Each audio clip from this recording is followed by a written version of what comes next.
పరిశుద్ధ గ్రంథములో నుండి కొరింథీయులకు రాసినటువంటి మొదటి పత్రిక 11వ అధ్యాయము 23వ వాక్యములో నుండి మనం కొన్ని మాటలు నేర్చుకుందాం.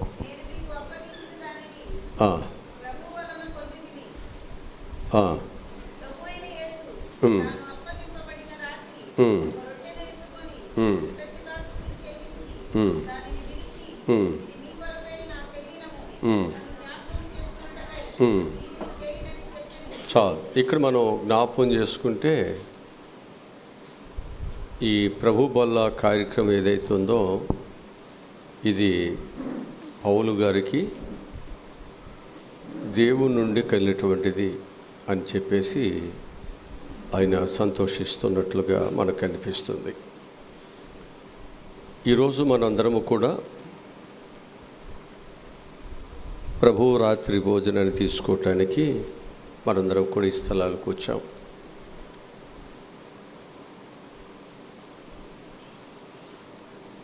ప్రభు యొక్క బలారాధనలో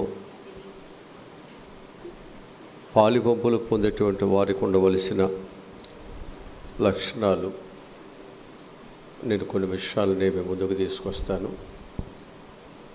అందరూ చక్కగా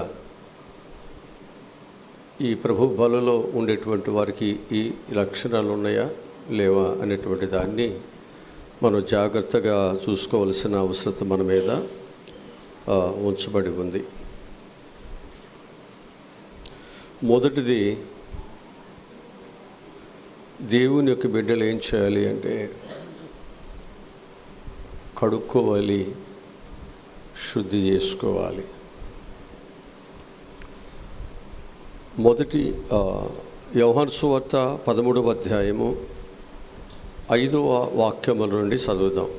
యోహాను సువార్త 13వ అధ్యాయము 5వ వాక్యముల నుండి చదువుదాం.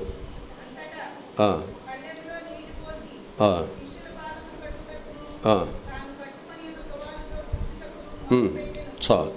ఇక్కడ మనం చూసినట్లయితే ప్రభు బల ఆరాధనలో ప్రభు పాటించినటువంటి పద్ధతులు, ప్రభు పాటించిన పద్ధతి ఏంటంటే శిష్యుల యొక్క పాదములను కడిగినట్లుగా ఆయన ఆ టవలతో వారి యొక్క పాదములన్నిటినీ తుడిసినట్లుగా ఇక్కడ మనం చూస్తూ ఉంటున్నాం.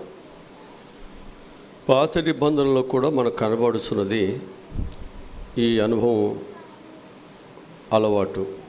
అప్పటి యాజకులు కడుగుబడుట, శుద్ధి చేయబడుట కూడా మనకు కనిపిస్తుంది. 2వ దినవృత్తాంత గ్రంథము 4వ అధ్యాయము 6వ వాక్యము చదువుదాం.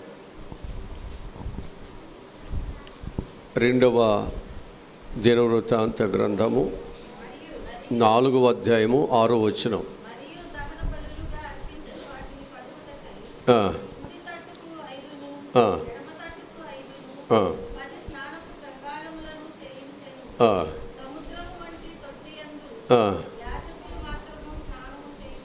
చూసారా, ఇక్కడ స్నానము చేయటానికి కావలసిన ఏర్పాట్లు చేసినట్లుగా మనకు పాత నిబంధనలో కూడా మనకు కనిపిస్తుంది అనే విషయాన్ని మనం ఎవరు కూడా మర్చిపోకూడదు అని నేను మీకు జ్ఞాపకం చేస్తున్నాను.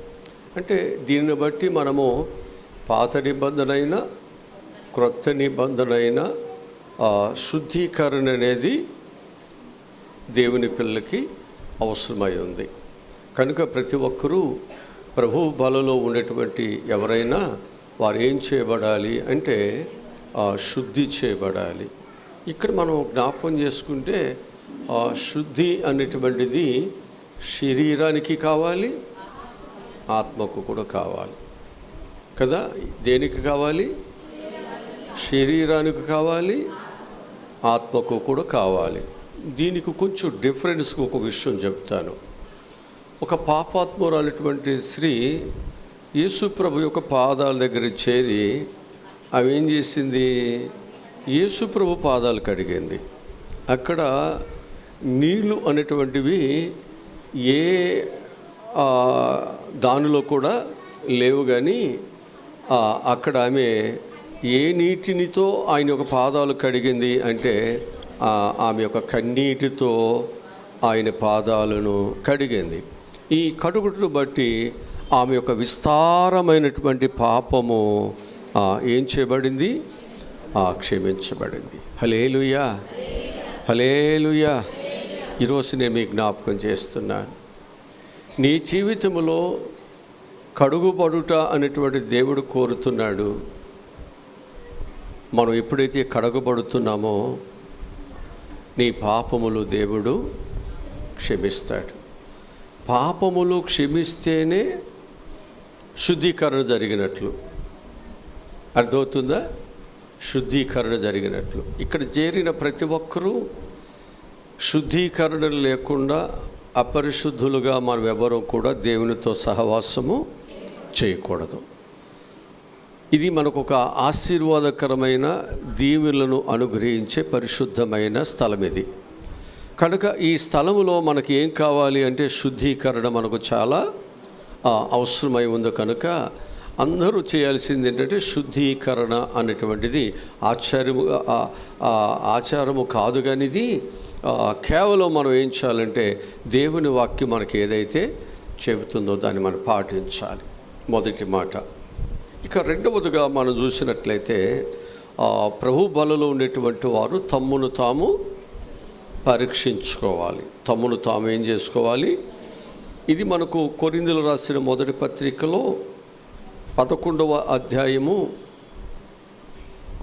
28వ వాక్యాన్ని మనం చదువుదాం. కాబట్టి ప్రతి మనుషుడు ఏం చేసుకోవాలి? పరీక్షించుకోవాలి.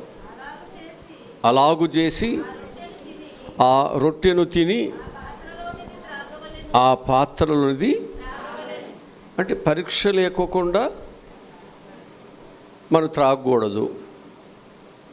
ఇప్పుడు మనం కొన్నిసార్లు మనం ఏదైనా ఒక భోజనానికి వెళ్ళినప్పుడు లేక ఏదైనా మనం తినేటప్పుడు ఒకవేళ చేతులు కడుక్కు కూడా తినేయచ్చు. శుద్ధీకరణ లేకుండా మనము ఒకవేళ చేయొచ్చు. ఒకవేళ మన జీవితాలలో పరీక్ష లేకోకుండా మనం దానిని తినకూడదు. ఇప్పుడు ప్రతి ఒక్క వ్యక్తి జీవితంలో ఏం కావాలి? పరీక్ష కావాలి. ఈ భోజనం నాకు సరిపోతుందా లేదా? ఈ ఆహారం నేను తింటే నాకు ఆరోగ్యం వస్తుందా, నష్టం వస్తుందా?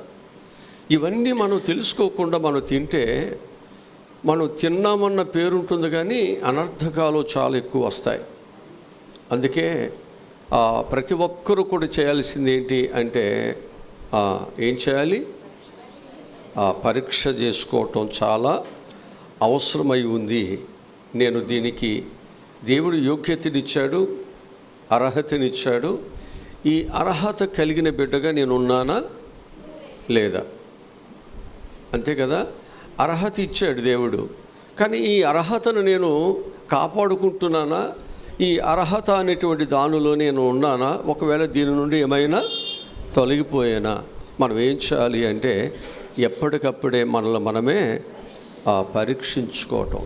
ఈ పరీక్ష చేసుకోవటం వలన నీకు అవమానం కాదు, అది నీకు అవమానం కాదు, కానీ దేవుని నుండి నీకు రావాల్సిన ఆశీర్వాదం ఏదైతే ఉందో ఆ సహవాసము ద్వారా లేకపోతే ఆ భోజనము ద్వారా అది నీకు రాకుండా పోగొట్టుకుంటావు. అందుకొరకు నీవు పరీక్ష చేసుకోవటం అనేది మంచిది అని మనకు బైబిల్ చాలా స్పష్టంగా మనకు బోధిస్తుంది అని చెప్పి నేను మీకు ప్రభు పక్షముగా మనవి చేస్తున్నాను. కీర్తన గ్రంథము 26వ కీర్తన 2వ వాక్యాన్ని చదువుదాం. కీర్తన గ్రంథము నన్ను పరిశీలించుము, నన్ను పరీక్షించుము,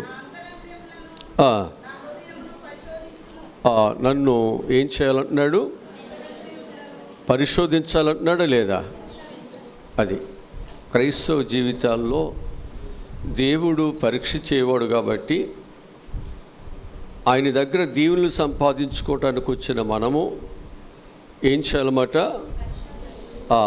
ఆ పరిశోధించే దేవునికే మనల్ని మనం ఏం చేయాలి? అప్పగించుకోవాలి. ప్రభువా, నీవు నన్ను పరిశోధించునైనా, పరిశీలన చేయనైనా, ఏదైనా పాపము దోషమైనది నేను చేసేది నాకు కనిపించకపోవచ్చు, నాకు బాగుండొచ్చు, నా మాట, నా పద్ధతి నాకు బాగుండొచ్చు, కానీ అది దేవునికి ఇష్టం లేకపోవచ్చు. ఎందుకు అంటున్నానంటే, ఇప్పుడు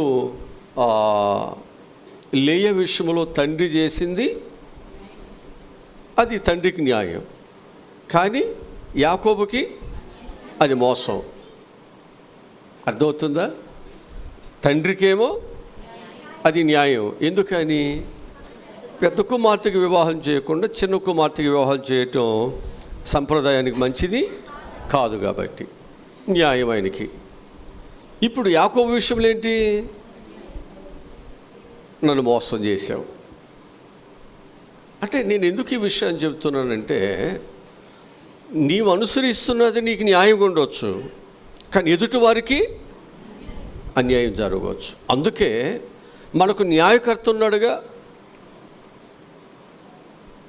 ఆ న్యాయకర్తగా మనం ఏం చేయాలి అంటే, మనకు అన్యాయం చేయనటువంటి దేవునికి నీవు అప్పగించుకుందాం. ఆయన సరైన జడ్జిమెంట్ ఇస్తాడు, ఆయన జాగ్రత్తగా పరిశీలన చేస్తాడు.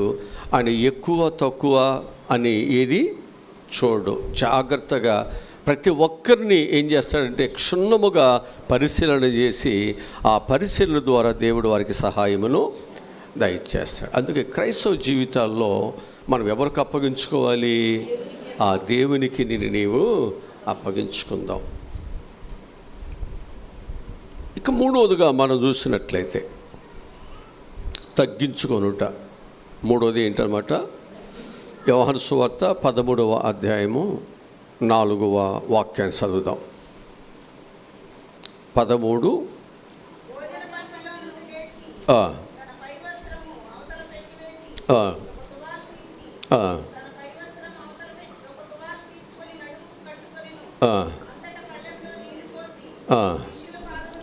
చాలు.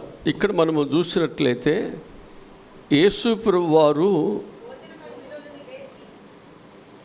దేవుని కుమారుడు కదా, ఆయన పరిశుద్ధుడు కదా, ఆయన అందరికంటే యోగ్యత కలిగిన వాడు. ఇప్పుడు ఈ యోగ్యత కలిగిన వాడు ఏం చేస్తున్నాడు?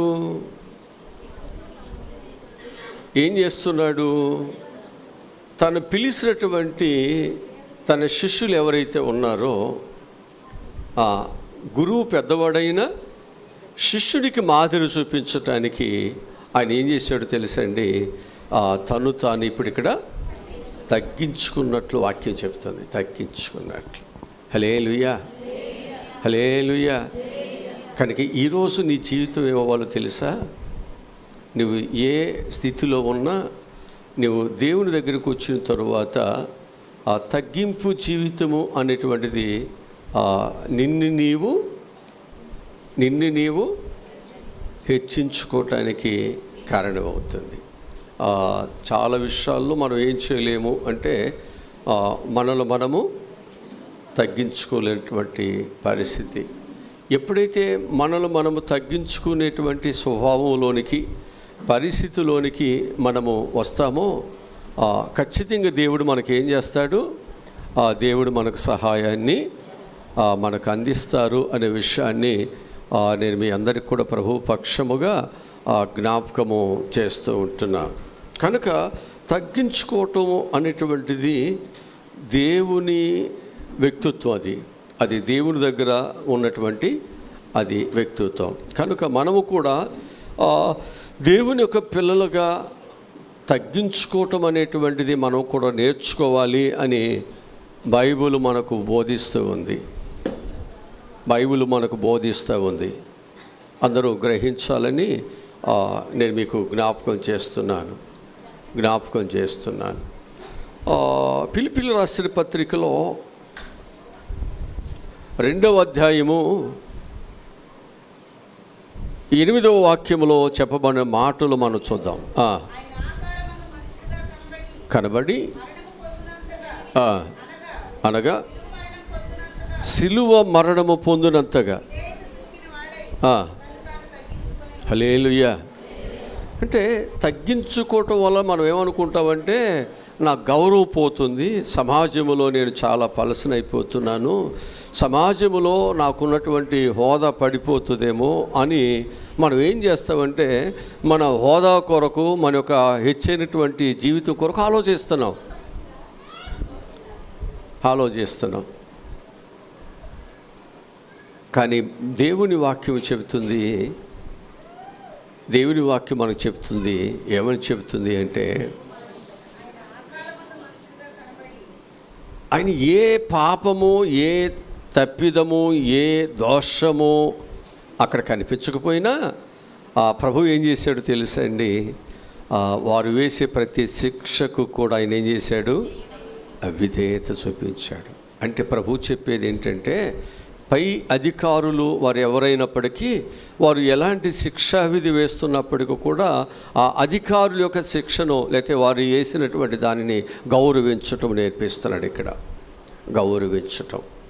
దేవుడే సృష్టికి నిర్మాణకుడైన అధికారి అయిన ఆయనే అన్ని నామముల కంటే పైనామము కలిగిన వాడు అయినప్పటికీ, ఆయనే అందరికీ జడ్జిమెంట్ ఇచ్చేటువంటి వాడు అయినప్పటికీ కూడా ఈ భూలోకములో ఉన్నటువంటి జడ్జిమెంట్కి అధికారాలకి ఆయన తల ఉంచుతున్నట్టుగా, గౌరవిస్తున్నట్లుగా ఇక్కడ వాక్యం చెబుతూ వస్తుంది. కనుక మనం దేవుని దగ్గర మనం నేర్చుకోవాల్సింది ఏంటంటే తగ్గింపు జీవితంతో ప్రభు బలారాధనలోకి రావాలి. ప్రభు బలారాధనలో తగ్గింపు లేకోకుండా మనం ప్రభుతో సహవాసం చేయటం అనేది మంచిది కాదు. వాక్యం చెబుతుంది పడిపోవటానికి ముందు కదా, మనం పడిపోవటానికి ముందే ఈ అహంకారము, ఈ గర్వం అనేది మన జీవితాలకు వస్తుంది. జాగ్రత్త. ప్రభు దగ్గరకు వచ్చిన తర్వాత నువ్వు అలా ఉండటానికి వీల్లేదు.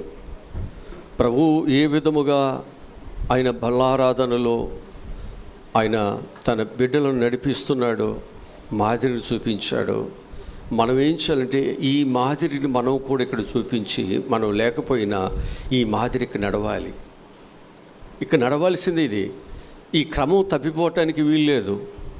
ఇది పాత నిబంధనల నుంచి అది వస్తూనే ఏమైంది, అక్కడ నీళ్లతో అక్కడ యాజకులు ఆ పని చేసేవాళ్ళు, ఆ బలికి వచ్చేటువంటి దానిని ఏం చేసేవాళ్ళు, కడిగేవాడు, శుద్ధి చేసేవారు.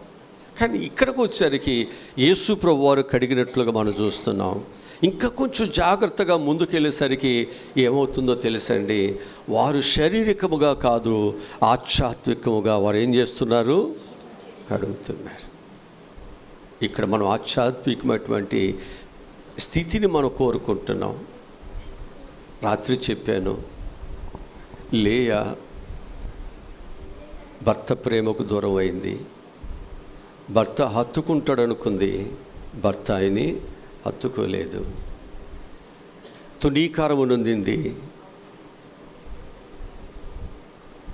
కానీ దేవుని యొక్క కృప ఆమె మీదకు వచ్చింది. దేవుని యొక్క ఆశీర్వాదమును దేవుడు ఆమె మీదకి, 3వ తరములో ఉన్నటువంటి ఆమె మీదకి దేవుడు అనుగ్రహించాడు.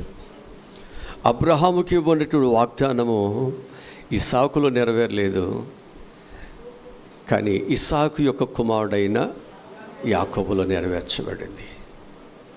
ఆ యోగ్యత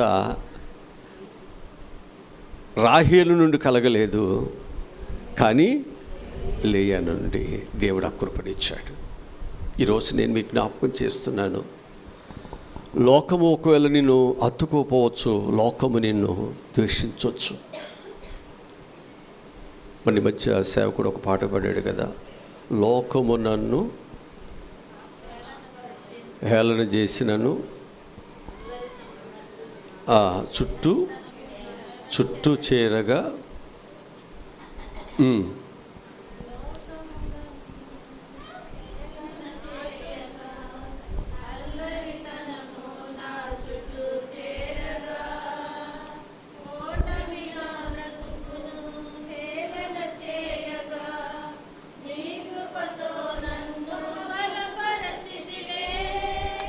ఇంతగా నన్ను హెచ్చించుటకు ఏ పాటి వాడనో యేసయ్యా.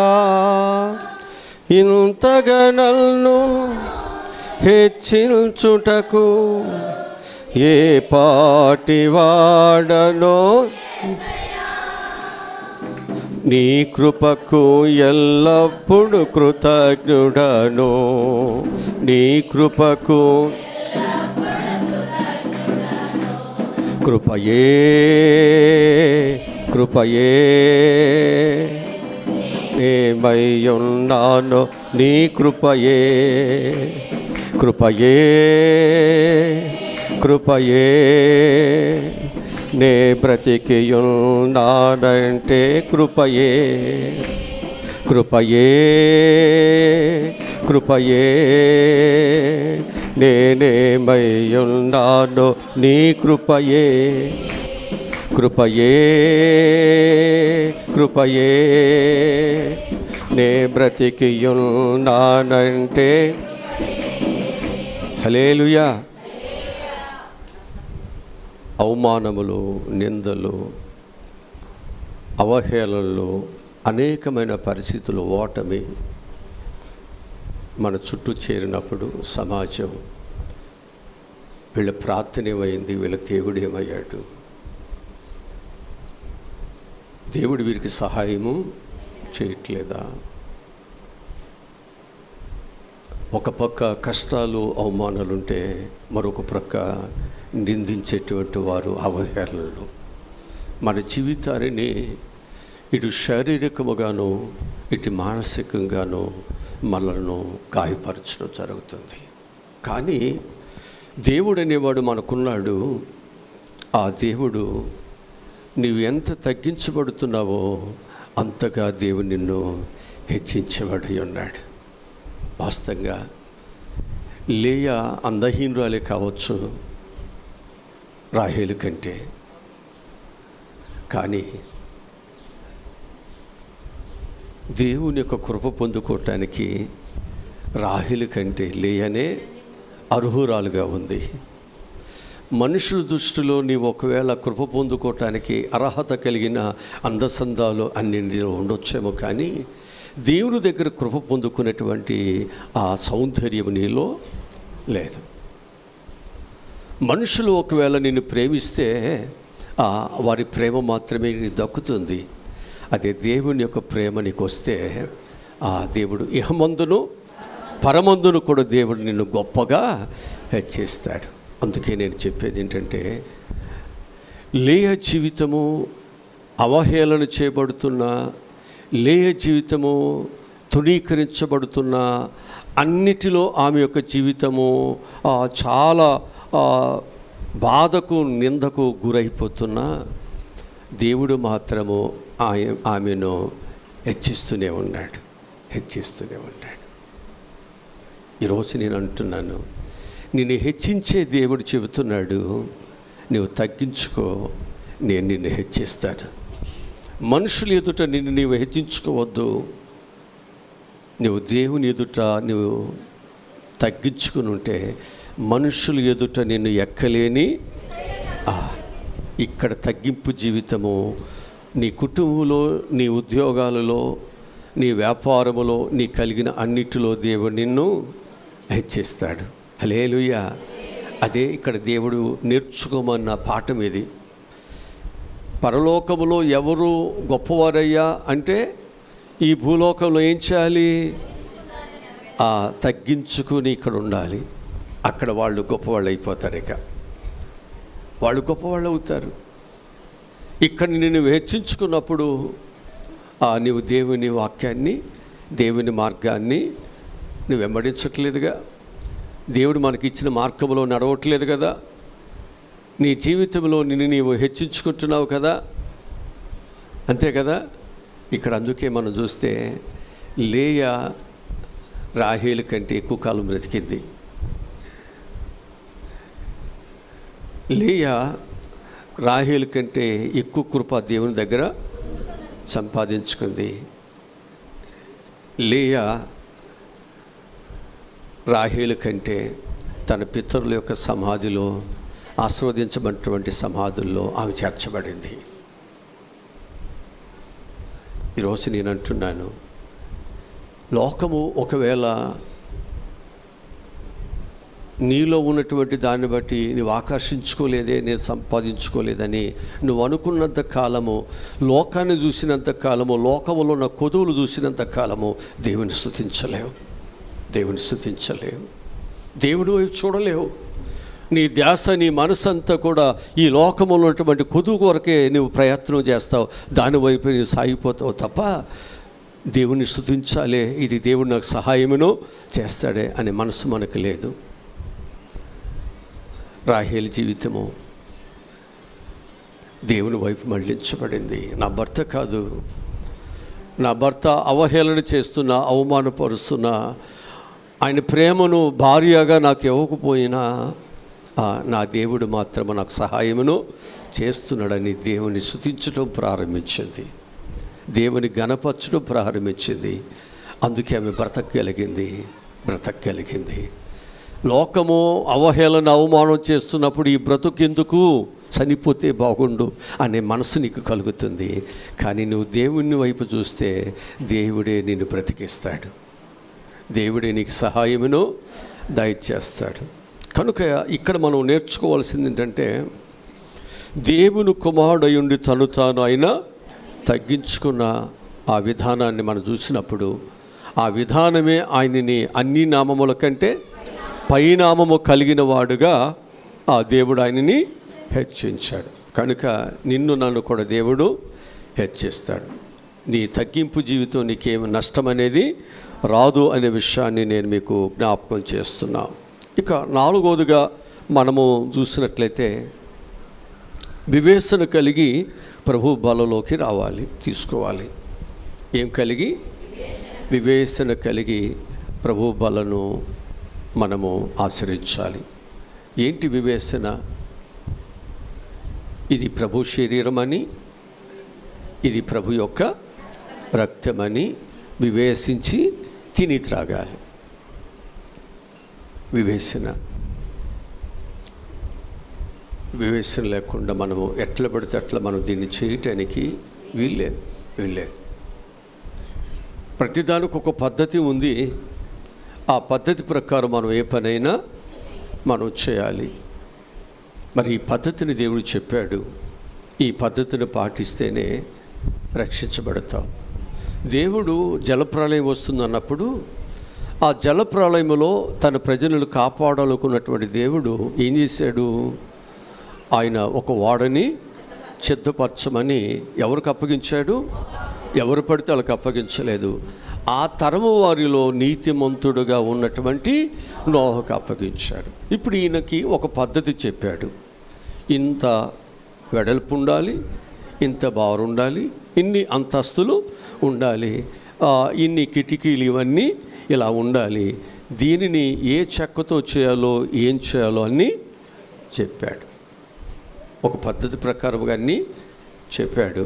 ఆ పద్ధతి ప్రకారముగా చెప్పబడింది కాబట్టే, ఆ ప్రకారముగా కట్టుకున్నాడు కాబట్టే ఆ ఓడ మునిగిపోకుండా ఆ ప్రజలను కాపాడగలిగింది. ఈరోజు నీవు నేను కూడా దేవుడిచ్చిన పద్ధతుల ద్వారా నువ్వు కట్టబడకపోతే నీ ఇల్లు కూలిపోద్ది, నీ భక్తి కూలిపోద్ది. వానలు వస్తాయి, వరదలు వస్తాయి, రాకుండా ఉంటాయా? ఈ లోకంలో బ్రతికినంత కాలము ఏదో ఒక సమస్య విశ్వాసి జీవితం మీదకి వస్తుంది, ప్రభావం చూపిస్తుంది. నువ్వు మునిగిపోకుండా ఉండాలి అంటే దేవుని యొక్క పద్ధతులను నువ్వు పాటించాలి. ఆ బండ మీద ఆ ఇంటిని ఎలా కట్టాలో దేవుడు చెప్పాడు. ఆ కట్టబడినప్పుడే ఆ ఇల్లు కూలిపోకుండా ఉంది. ఆ పద్ధతి ప్రకారముగా కట్టుకోకుండా ఉన్నాడే ఆ ఇసుకలో, అతని ఇల్లు మాత్రమే కూలిపోయింది. ఈరోజు నీ ఇల్లు కూలిపోకూడదని దేవుడు ఈ పద్ధతులు నీకు నేర్పిస్తున్నాడు. ఈ పద్ధతిని బట్టి నీవు ఆచరించగలిగితే, ఈ పద్ధతిని బట్టిగా నేను నడవగలిగినట్లయితే నీ జీవితానికి, నీ బ్రతుకుకి, నీ రక్షణకు డోకా లేనే లేదు అనే విషయాన్ని నేను మీకు జ్ఞాపకం చేస్తున్నాను. అందుకంటున్నాడు, వివేచన కలిగి తీసుకోండి. 11వ అధ్యాయం, కొరింథీయులకు రాసిన మొదటి పత్రిక 11వ అధ్యాయము 29వ వచనంలో మనం చదువుదాం. వివేచింపక తిని త్రాగువాడు. వివేచన లేకపోతే ఏమొస్తుందని? మరి ప్రభు మనం నశించిపోవటం ఆయనకి ఇష్టమా? కాదు కదా. అందుకే కదా ఆయన మన కొరకు నశించిపోతున్న మనం రక్షించడానికే కదా అన్ని శ్రమలు పడింది.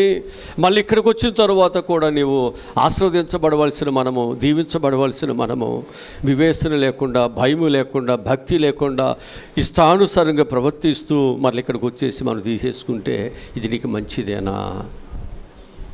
నీ క్షేమాన్ని కోరే దేవుడు మాట్లాడుతున్నాడు. ఇది ప్రభు శరీరము రక్తం అనే వివేచనతో ఇక్కడ నువ్వు తీసుకోవాలి, ఇక్కడ ఉండాలి. కనీసము ఒక చిత్తపాటు ప్రభువు యొక్క శరీరము రక్తమును తీసుకోవటానికి చిత్తపడండి అని చెప్పాడు కదా. కనీసం ఆ చిత్తపాటులోనైనా మనం ఏం చేయాలంటే ప్రభు దగ్గరకు వచ్చి నీకు ఏదైతే దేవునికి వ్యతిరేకత ఉందో దానిని వెంటనే మనం ఏం చేయాలి? కడుక్కోవాలి, ఒప్పుకోవాలి, సరి చేసుకోవాలి. ఇది దేవుడు ఒక క్రమానికి ఇస్తున్నాడు.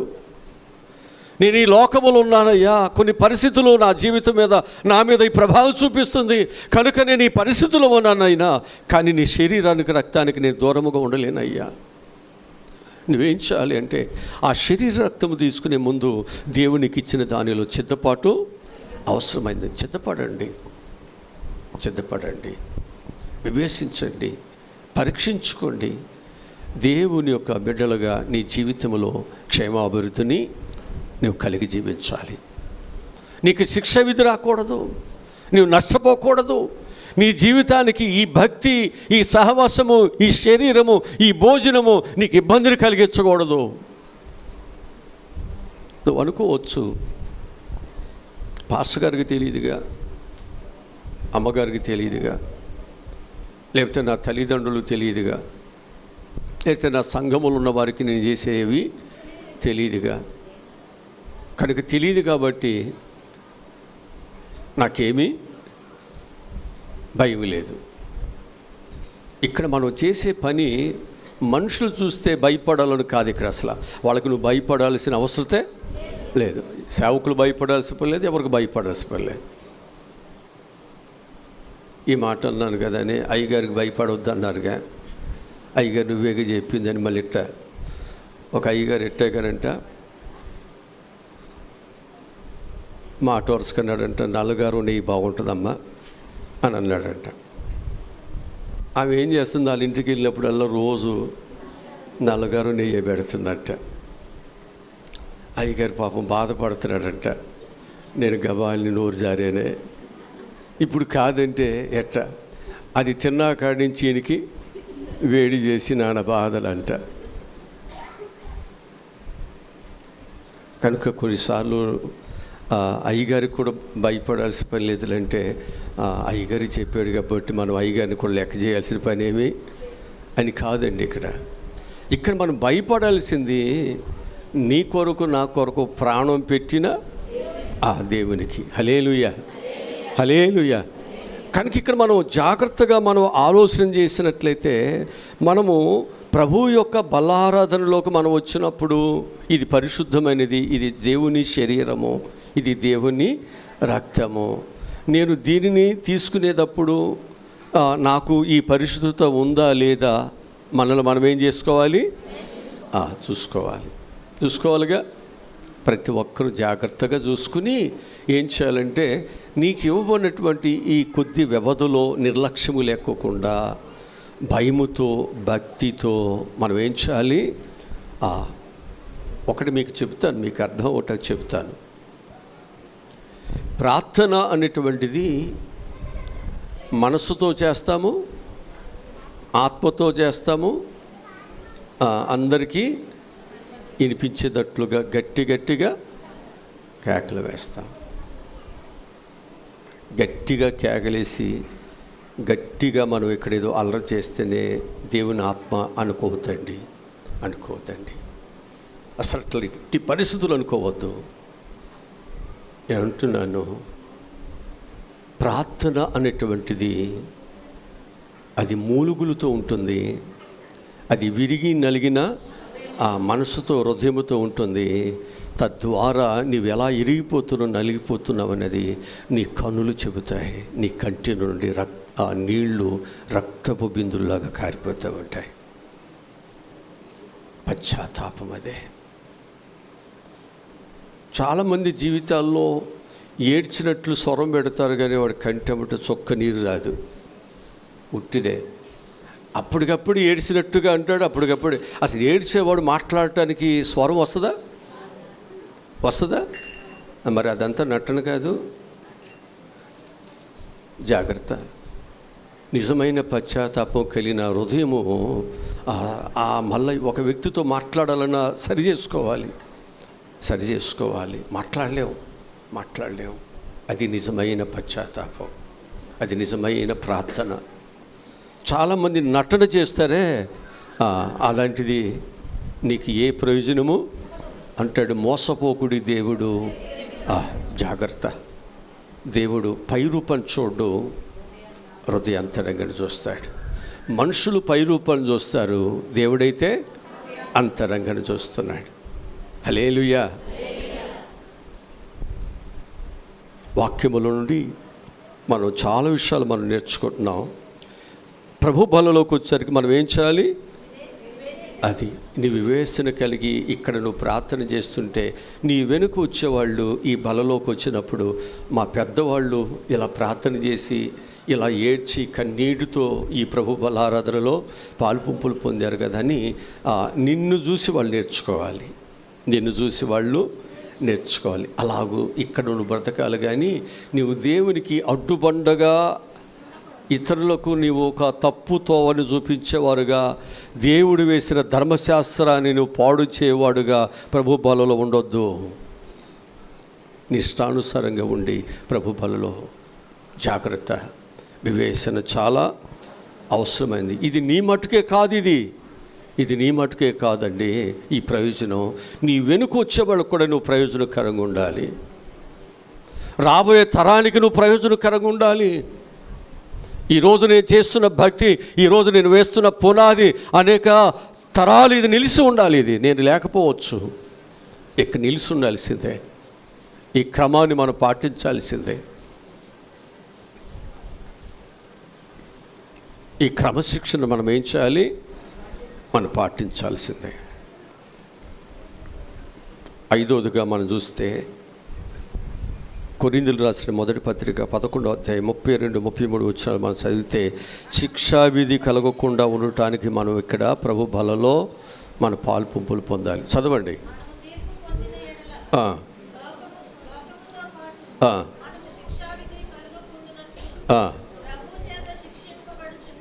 అది కాబట్టి కుడి వచ్చినప్పుడు ఒకరికొకరు ఏం చేయాలి? ఇక్కడ మనం ఎవరినైనా చూడలేదులే, ఇది నా వ్యక్తిగతంగా అంటాకు వీల్లేదు. ఇక్కడ నిన్ను చూస్తారు, ఏమంటారు తెలుసా? వీళ్ళు ఏంటండి బైబిల్ పట్టుకున్నారు, ప్రార్థన చేస్తున్నారు, ఇక్కడ ఏదో తింటున్నారంట, బయట చూస్తేనేమో వాళ్ళు ఎలాగూ చూస్తారా లేదా? అందుకే జాగ్రత్త. ఒకరికొకరు జాగ్రత్త, కనిపెట్టుకోవాలి. ప్రభు బలంటే చాలా జాగ్రత్తగా మనం తీసుకోవాలి. ఎట్లా పడితే అట్లా మనం తీసుకోవటానికి వీల్లేదు. అందుకంటున్నాడు అక్కడ, శిక్షా విధి కలగకుండా ఉండటానికే దేవుడు ఈరోజు నీతో మాట్లాడుతున్నాడు. ఆయన శిక్షిస్తున్నాడు అంటే నెక్స్ట్ నేను ఎవడు శిక్షించడానికి ఇక వీల్లేదు. ఇక ఎవడు నీ మీద ప్రశ్న వేయటానికి వీల్లేదు. తల్లిదండ్రులు ఒక్క దెబ్బ కొడితే అది నీ శిక్ష, కానీ బయటవాడు కొడితే సాగొడతాడు. అందుకే బయటవాడికి నేను అప్పగించట్లా, దేవుడి నేను ఇక్కడ శిక్షిస్తున్నాడు. దీన్ని అవమానంగా ఫీల్ అవ్వకండి. ఇతరుల చేత ఎవ్వరు నిన్ను నిందించకూడనట్లు తండ్రిగా ఆయన నీ కొరకు ఒక క్రమశిక్షణతో కూడినటువంటి గద్దింపు దేవుడు ఇస్తున్నాడు. దీనిని ప్రేమించండి, దీన్ని స్వీకరించండి, దీని ప్రకారముగా నీ జీవితాన్ని కట్టుకోండి. అది నీకు ఆశీర్వాదం, అది నీకు దీవెన అనే విషయాన్ని నేను మీకు జ్ఞాపకం చేస్తున్నాను. ఇక ఆరోదుగా మనం చూసినట్లయితే ఈ ప్రభు యొక్క శరీరము బల్లారాధన నీకు నాకు ఆశీర్వాదం ఇవ్వటానికే దేవుడు మనకు ఈ సహవాసాన్ని, ఈ శరీర రక్తాన్ని దేవుడు ఇచ్చాడు. అంతే తప్ప నువ్వు దీవించబడాలి, అంతే, నువ్వు దీవించబడాలి. ఇక్కడ నువ్వు దీవించబడాలి, నువ్వు దీవించబడే నువ్వు ఉండాలి, దీవించబడే వెళ్ళాలి. వాక్యం చెప్తుంది, కొరింథీయులకు రాసినటువంటి మొదటి పత్రికలో 10వ అధ్యాయం 16వ వచనం,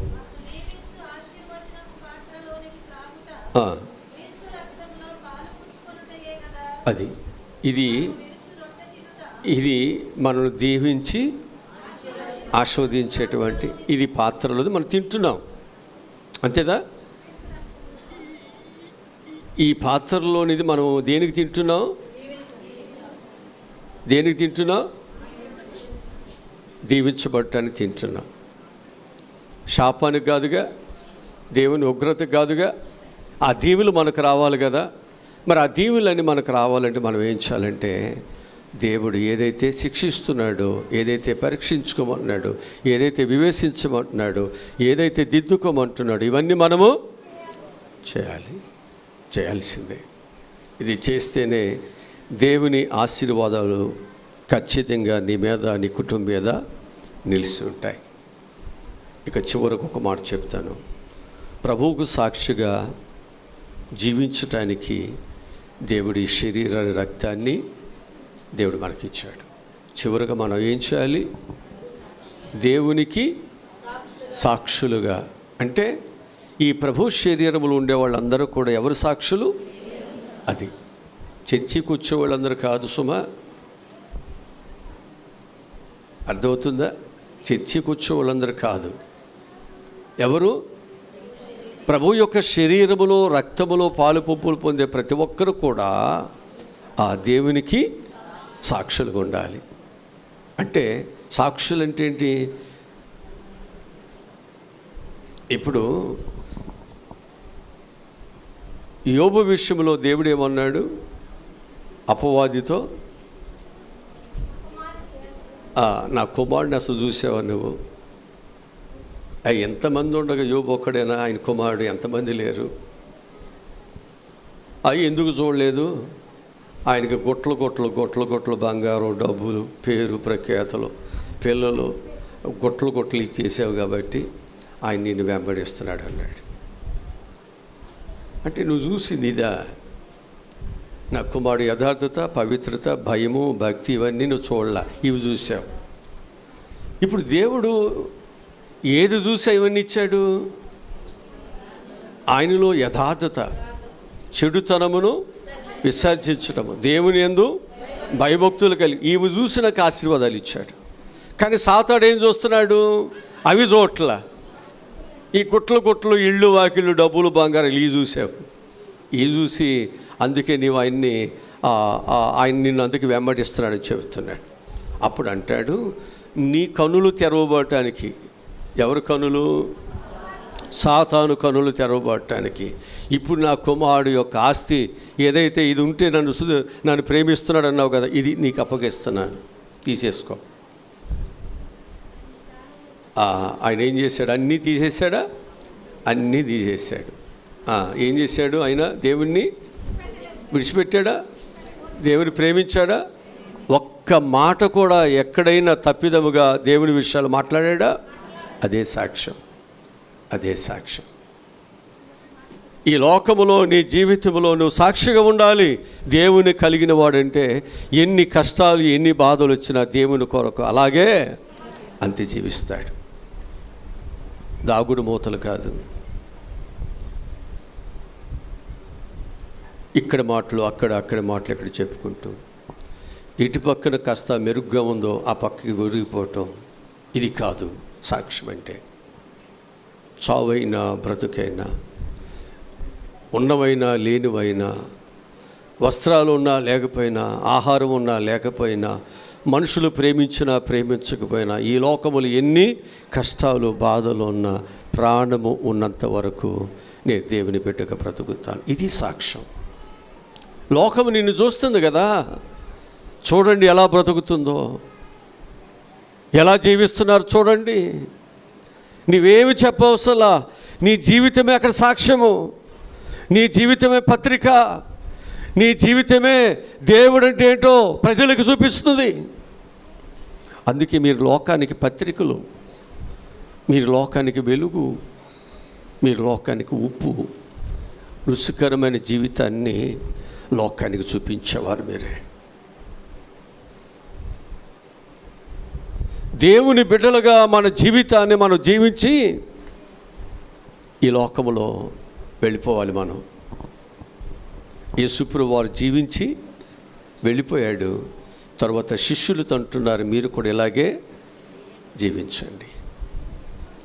ఎలా జీవించాలో నేర్పించాడు. జీవితం అంటే నేర్చుకోలేక ఈ జీవితం కష్టం అనుకున్నటువంటి వారికి లేదు, ఈ జీవితము సాధ్యమే. మనసుంటే దేనినైనా సాధించవచ్చు. మనసుంటే మార్గాలు ఉంటాయి, ఖచ్చితంగా సాధించవచ్చు. నీకు మనసు లేక దేవుని మీద, ప్రార్థన మీద, దేవుని సన్నిధి మీద, ప్రభు శరీరం మీద, రక్తం మీద నీ ఆశలు కోరికలు చంపుకోక నీ ఇష్టానుసారంగా బ్రతుకుతూ ఉన్నావు.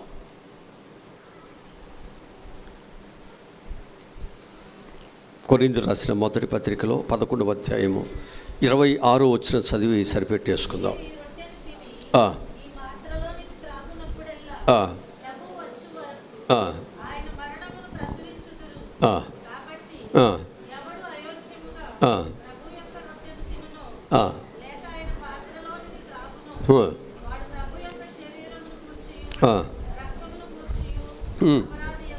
చూసారా, మరణం వరకు కూడా మనం ఏం చేయాలి?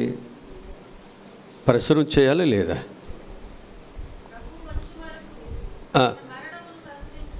చేయాలి లేదా? అంటే ఈ శరీరమును రక్తమును తిని త్రాగువాడే దీనిని ప్రచురము చేసే అర్హత వారికి ఉంది. నీవు దేవుని సాక్షిగా బ్రతికే అర్హత దేవుడు నీకు ఇచ్చాడు. మరి నువ్వు దాన్ని చేయకోకుండా ఏమి తిందుమా, ఏమి త్రాగుదామా, ఏమి ధరించుకుందామా అని దేవుని పక్కన పెట్టేసి నువ్వు అటు ఇటు వెళ్ళిపోతే ఎవరు పట్టించుకుంటారు? దీన్ని ఎవరు పట్టించుకుంటారు? జాగ్రత్త. ఇది చాలా విలువైనది. విలువైన బాధ్యతలు దేవుడు మనకు ఇచ్చాడు. విలువ లేని వారిగా బ్రతకొద్దు. తుచ్చమైన ఈ లోకములో ఉన్నటువంటి అనేకమైన వాటికి దాసోహం కావద్దు.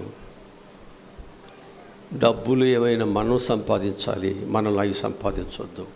దేనికి దాసోహం కావద్దు. మనుషులు మనం సంపాదించాలి, మనుషులు ఎవరికి మనం దాసోహం కావద్దు. జాగ్రత్తగా నీ విలువలను, నీ గౌరవాన్ని నువ్వు కాపాడుకుందాం. ఈ లోకములో దేవుడు నిన్ను అన్నిటి మీద ఏలుబాటు చేయవాడికి చేశాడు తప్ప నిన్ను అన్నిటికీ తక్కువగా దాసోహంగా ఉండాలని చేయలేదు దేవుడు. నువ్వు అన్నిటికంటే పైవాడివి, అంతేనా? అన్నిటిని నీ వేలుబడి చేయవాడివి. అన్నీ నీ మాట వినాలా? అన్నీ నీ చేతులకు పెట్టింది. జాగ్రత్త, నీ వేలుబడి చేయవాడుగా ఉండండి. ప్రతి దానికి దాసుడువై నీవేమైపోవద్దు. దాసత్వం కలిగిన వాడు దేనినైతే ప్రేమిస్తున్నాడో దానికి దాసుడేగా. శరీరాన్ని ప్రేమిస్తే శరీరానికి అంతేగా. ఏది చెబితే ఇప్పుడు ఆడి సిగరెట్ తాగితేనో ఏదో తాగితేనే ఆడికి 2 వస్తుంది. అది మిగతా వాళ్ళకి రావట్లేదా? ఇది దానికి బానిస అయ్యాడంతే.